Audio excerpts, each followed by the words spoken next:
It's Toby from Heavyweight MMA, today with the future Fergus Jenkins as he prepares for his next fight. How are you, brother?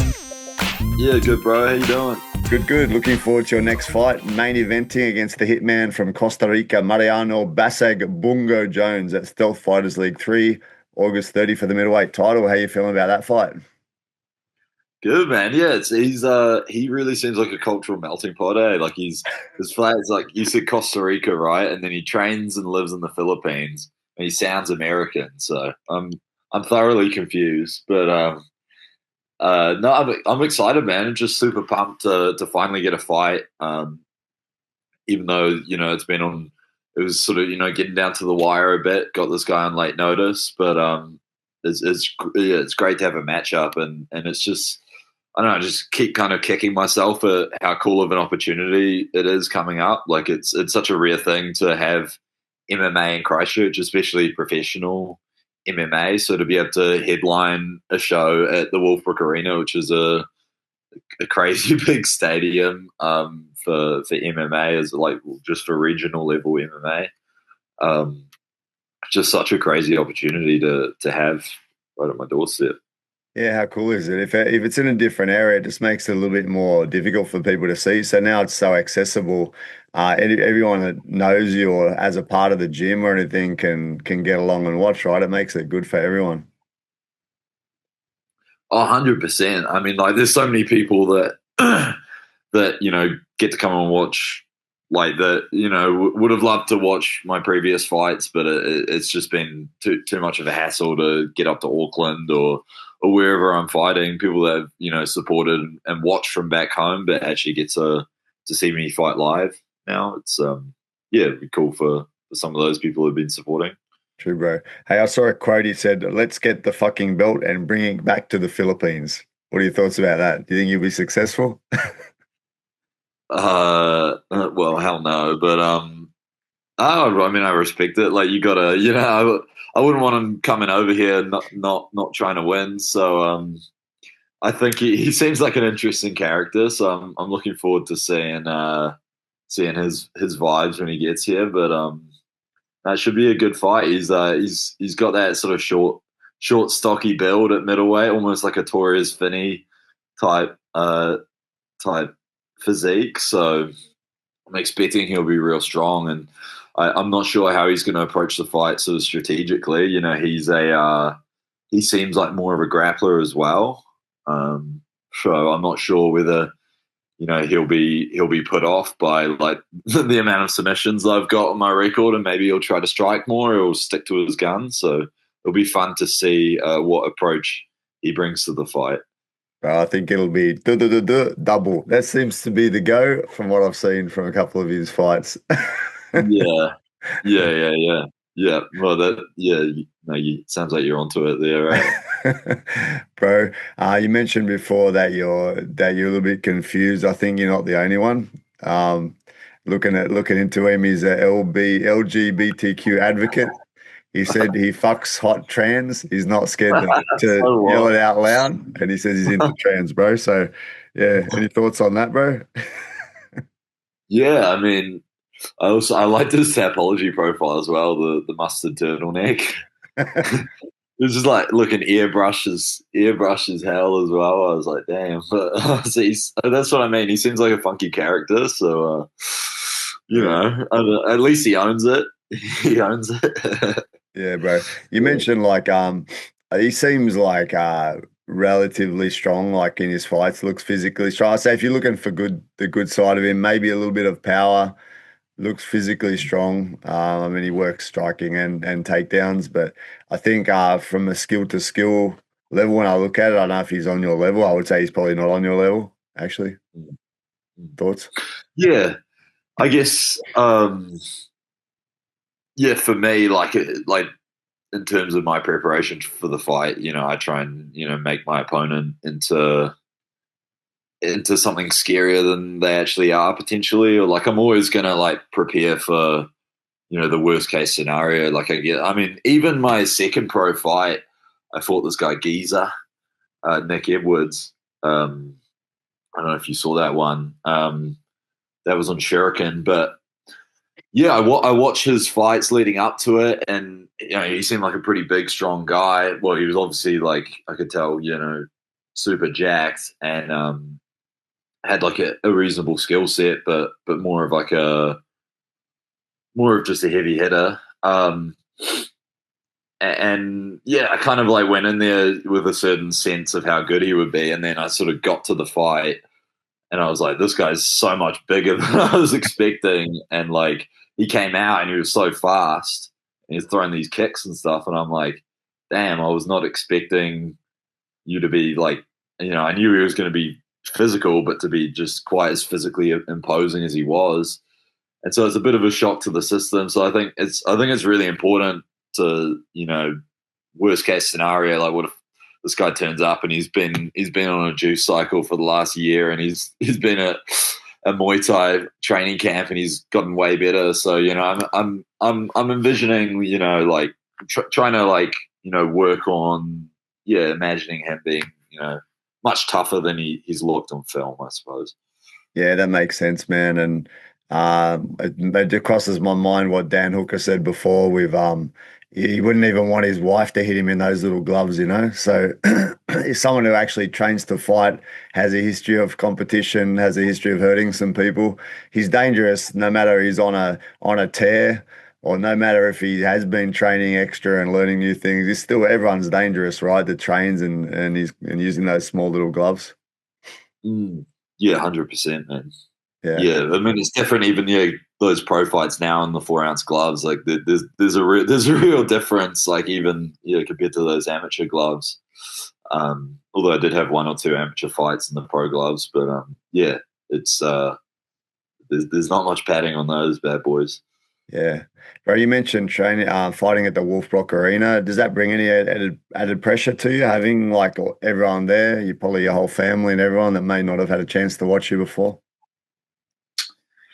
Yeah, I feel like it has, but maybe not as much as I've been expecting up to this point. But that could all be very different um, as it gets down to crunch time, I guess, when it becomes more real and I'm actually there.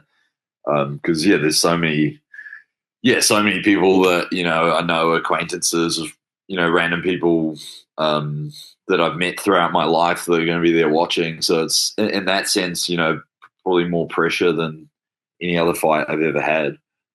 So I think but it's been weird. I haven't really been feeling the pressure too much. So I've almost been trying to like get in my head a bit about it and like try and like visualize those like that sort of scenario and try and like put some of that pressure unorganically on myself so that I don't get a shock to the system when I get there and it's a bit more than I've experienced. Yeah, something to soak in though, right? Like something to make some memories there. Oh, 100%, man. Like it's gonna be such a fun night. And like I think it's just gonna be a pretty crazy, like coming down from such a high as well. After this fight, like I'm anticipating it's going to be an absolute roller coaster, like for a few days after the fight as well. So that that should be fun, but also cool. Well, something to be aware of, not to get too caught up in it. Yeah, Yeah. man. And just this week, man, there's a few fights happening that are kind of important for the New Zealand MMA scene. We've got Cam Rouston coming up for Contender. We've got Mm. Aaron Toe and Lawrence Louis fighting on the road to UFC, man. Do you follow those ones as well, or no sort of time to do that? Oh, I do like watching Contender Series. I sometimes, I don't know about you, but I sometimes find Contender Series more interesting than watching the prelims and stuff. UFC, it just feels like the stakes are really high. Like, do you enjoy watching the Contender Series yourself? Bro, yeah, any of those sort of shows, man. Funny talking about that. Or Like it's UFC? Yeah. when I was back in Australia, the thing I liked to watch the most from the fights was going along to it's called PCYC, like fight nights. So there's like amateur fight nights they'll have, of boxing only. And because they're amateur level, they're just like, they swing, bro. They throw down hard and everything. It's not as technical and that. So I used to love going to that. Yeah. Apart from the fact that it was like a couple dollars to get in, that was my favorite thing. So Yeah. yeah, like you're saying, the stakes are high. The Mm. doesn't need to be that high level to be good. Doesn't have to be the best in the world, just as long as they're high level and or decent and they're throwing down is good for me. And yeah, 100%. Like sometimes the most skilled fight isn't the most entertaining fight. I mean, look at the main event this past weekend, right? I Yeah. mean, super interesting for me to watch as a grappler, but not exactly a barn burner for the casual fans. Yeah, it's not Um, winning any new viewers watching that main event for, yeah, for the yeah, average sure. fan, right? Of course, you can Yeah, watch it from a technical perspective. It was pretty cool and dominant, but yeah, for the fans that just want to see a good fight, doesn't work. Yeah. And on that too, bro, this weekend, like we talked about the road to UFC, that one on the same note, like I'm not even going to UFC at this point. I'm going to road to UFC. So it's kind of shows that point. I'm more interested in watching that one because there's five oh guys that wait. interviewed fighting.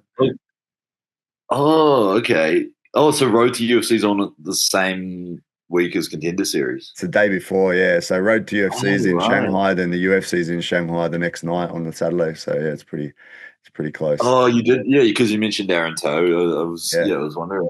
That's cool. Yeah, I'll tune into both if I get the chance. But Yeah. I think there's something about Contender Series. I think, like, as a fan, like, it's cool to like have seen someone before they're in the UFC, so you kind of have the bragging rights. Like, you feel like you had some like inside information that other people didn't know when they get there. Like, I think there's that aspect to it too. Like, it's cool to like follow someone's journey from before they're in the UFC. Um, but yeah, super pumped to watch Cam's fight. Yeah. Yeah, but I'm hoping he can secure that contract this time around. Yeah, true, bro.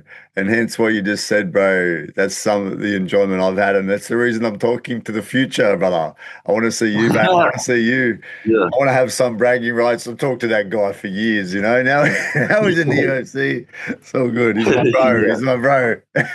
yeah, It's happened a few times, bro. The few of the guys that I talked to over the years are Mm, successful, Steve Ursig and what's his name? Jack Della. A few of yeah. these guys I talked to a long time ago, Like, it's kind of cool to see them be Pre successful. UFC. Yeah, yeah. I love way pre Oh, UFC, wow. like years before Oh, UFC. wow. So it's cool. Yeah, a few of the Oh, that's lads, cool, man. Jack Jenkins, a few of Yeah, those guys that are successful now. Yeah, even I've got bragging rights. Yeah, I met Dan Hooker back in 2011, like in Macau, in Kaikara, yeah, France. Yeah, it's cool. yeah, It's cool. Yeah. All right, bro. Any predictions for the fight on August 30th? yeah. Like, I mean, I'd love to get some rounds in the fight. But at the same time, I think it's a sport where, like, when you see the opening for it to finish, you gotta just take it. So I don't know. Like, if a submission opens up, I'll take it. If a knockout presents itself, I'll take it. But I think round one finish. Nice. Yeah, is there a Yeah. chance we might see the God hand that Eugene Bareman was talking about? Eugene's, yeah.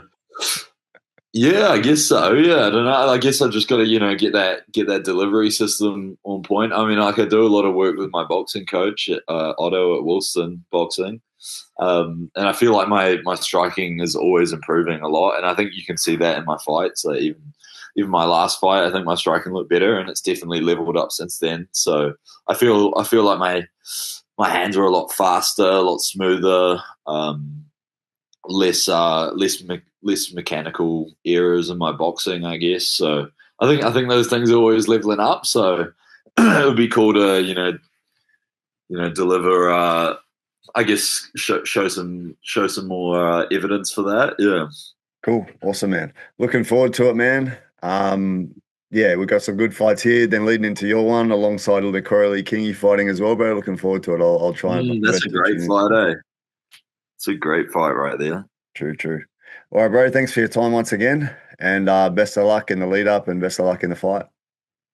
Cheers, Toby. Thanks so much, man. Thanks, bro. Cheers.